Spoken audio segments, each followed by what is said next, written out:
Hey, CrossFitters, welcome back. It's Coach Bob here at CrossFit Glen Burnie. And today in this video, we're looking at a variation of the deadlift called the Sumo Deadlift. So what I'd like to do today is to give you some insight into why we might be training the Sumo Deadlift versus the conventional deadlift, as well as maybe what are the muscle groups and how are they being used in the Sumo Deadlift, as well as to cover some pretty common faults in the Sumo Deadlift. And what this will do is it not only will it give us an additional option as what for training the deadlift, it'll also give us some good insight into how the deadlift should be loaded and how we should be moving properly. And we'll see gains in our conventional deadlift from some of these tips as well. So let's first of all just jump over to the CrossFit whiteboard video on the Sumo Deadlift with Julie Fouché. And that is going to give us an insight into what this Sumo Deadlift is going to look like. All right, so what we're going to do here, let's make this a little bit bigger, and we'll just back it up a little bit. So you can see the setup for the Sumo Deadlift. The feet are out wide, and the stance is out wide. The knees are tracking out over the feet, so you can see she's really driving that out. The shins are vertical, both from the front view and the side view, and that keeps our ankles stacked on top of our foot, even foot pressure from heel to toe. And the grip is inside of the legs. Now, I'd like to see her grip a little bit wider out toward just the outside of the smooth or on the knurling there. But otherwise, this Sumo Deadlift looks pretty good. So we're going to have Julie do a few reps from the front so we can kind of see the movement. Very much like a standard deadlift, we're extending the knees. The hips and the shoulders are going to pretty much rise at the same rate, and we're going to drive and bring that hip toward the bar at the top, fully extending. All right, let's see if we can get Julie for a few reps from the side. One thing that you'll notice with the Sumo Deadlift versus the conventional deadlift, let me just back her up a little bit here.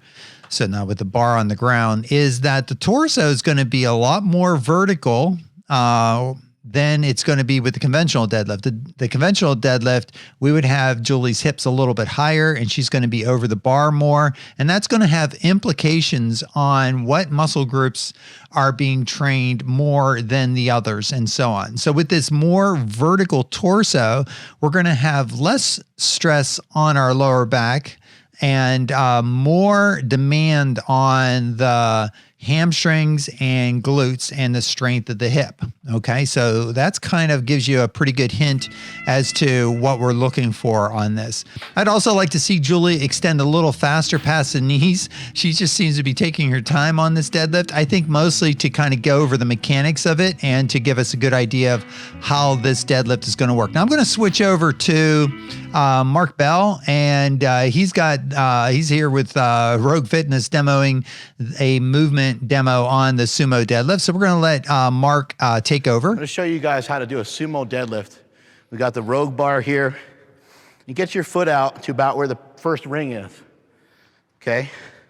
Point the toes out slightly. And what you're going to want to do is you're going to want to keep your back straight and bring your hips down lower than your shoulders. So you're here and here. You want to really try to open up through here.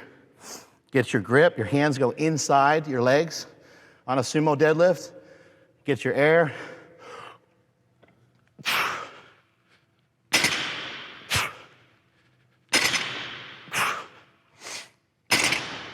The huge advantage of a Sumo Deadlift is the range of motion is much shorter. That's the whole point of the Sumo Deadlift. I'll show you a variation of the Sumo Deadlift. So he's going to show a variation of it where you have a band. That's just going to increase the tension at the top. That's not my focus today on that. I will show you that setup a little bit as he gets it set up here, what that's going to look like. He basically sets the band up underneath his feet and then wraps around the middle of the bar. And all that's really going to do is give him some more tension at the top, which is going to require a greater amount of power to drive that bar into the hip, and it's going to train for some speed and explosiveness. The weights are heavier at the top and lighter at the bottom, making your body produce more force. Super. So good on Mark for showing us that. We're going to take a little travel here over to Dan Bailey's barn garage. And he's been, in this video, he talks a little bit about the last 3 weeks he's been training the sumo deadlift and why he's been training the sumo deadlift versus the conventional deadlift over the last 3 to 4 weeks.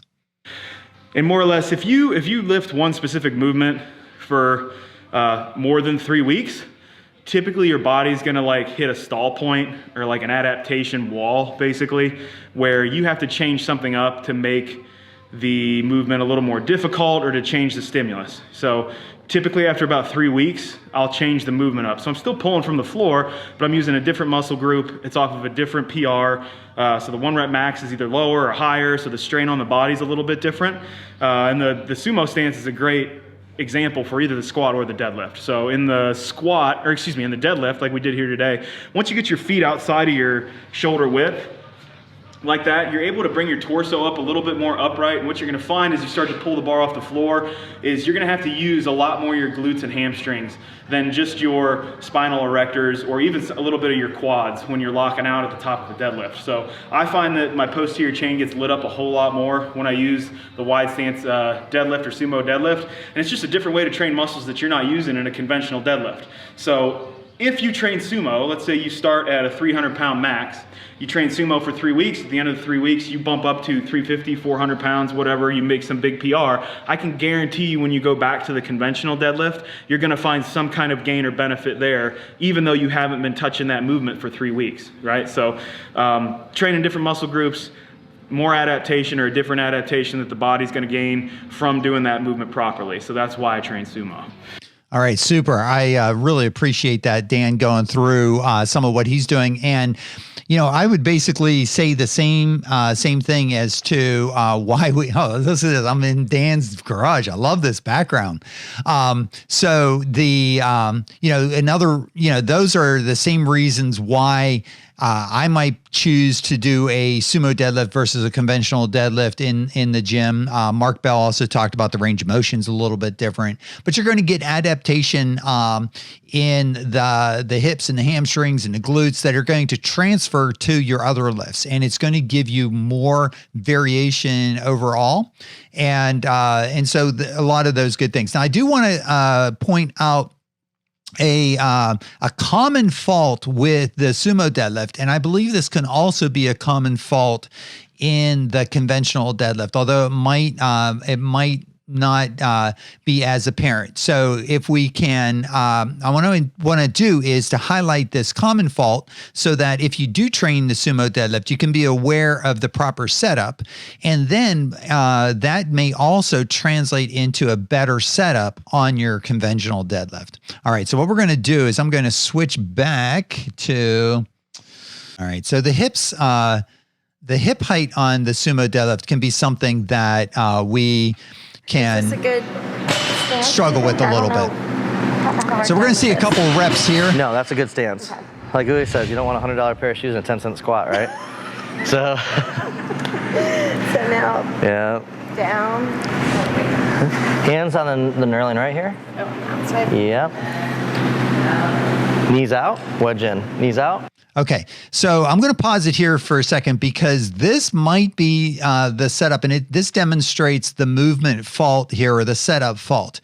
You know, her hands are in the right place, the feet are good, the legs are driving out over the feet, and so the setup looks pretty good from a stance position where the feet are, the hands are.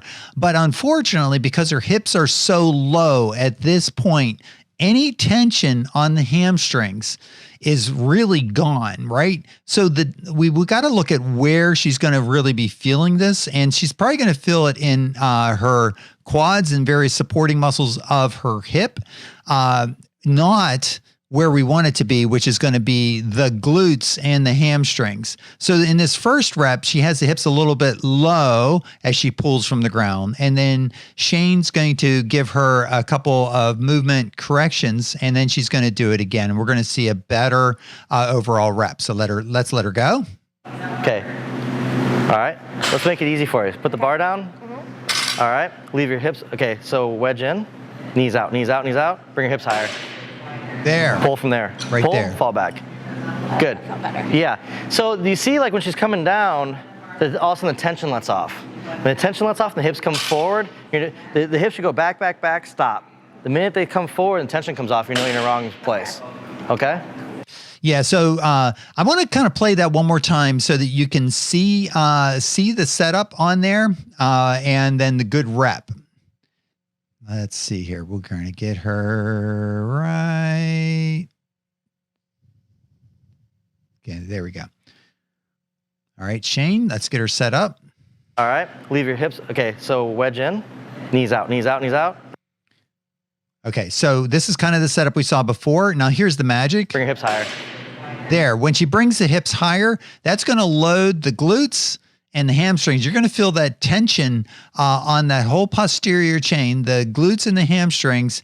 And now when the bar breaks from the ground, those bigger muscles should move. Now, I do notice that you'll see some slight movement in her lower back. So maybe she's, Shane didn't really cue her to take a good belly full of air and to really brace. So maybe that's what's happening there. But we can kind of see a little bit of shift in her lower back.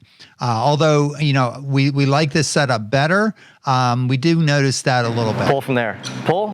Yeah, just a little bit right there as she's pulling through. But that fall back. Definitely a better rep overall. Yeah. So do you see like? So what I wanted to do then is to kind of share that movement fault with you, because when we're doing either the sumo deadlift or the conventional deadlift, if we don't develop that tension in the glutes and the hamstrings and the spinal erectors, then there's going to be slack in that system, and we're going to be using the wrong muscle groups to kind of pull the weight from the ground. Possibly, our quads, we might strain, develop some strain down through our knees and things like that. Those aren't the prime movers for the deadlift. We want to kind of get everything nice and tight and set. So if our hips are too low and we don't have that tension in the bottom of our sumo deadlift or a conventional deadlift, then that movement fault is going to set us up for lower weights on the bar and not our best lift. And so we can improve our overall training and performance and safety of our movements by setting up properly and so on. And so in this way, the sumo deadlift gives us opportunity to kind of practice something a little bit different and see that and feel that movement a little bit different. And I think we're going to find benefits in our conventional deadlift as well. Thank you guys so much for checking in today on today's video. I hope it's been helpful for you. I hope you're having a great Friday or wherever you are, whenever you are. Take care and have a good day. Peace.